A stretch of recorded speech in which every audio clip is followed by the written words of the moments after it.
What's up, guys? Swift here with a quick update. We have more roster moves coming. We released tight end Jake Tongish yesterday, leaving an open roster spot as we head into the weekend. My guess is that Byron Pringle will be activated before the game, and there's a good chance he makes his return versus the Detroit Lions. Pringle hasn't played since the Texans game and has just 2 catches for 33 yards on the season.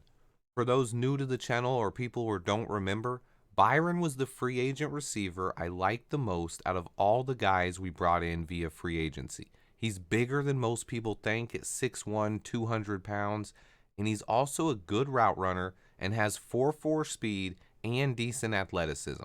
For a team that has been criticized for lacking weapons all year long, it's an interesting problem to have now, figuring out which two guys are going to be inactive on game days.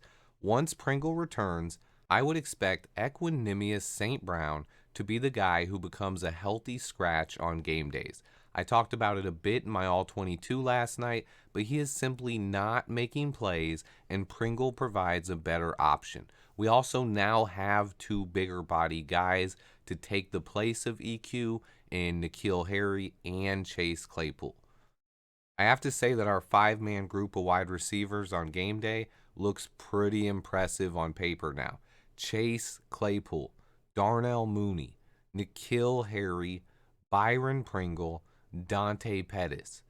I think right now Pettis is the 5th guy. He's been playing pretty well, but Velus Jones Jr. could take his spot at some point down the road.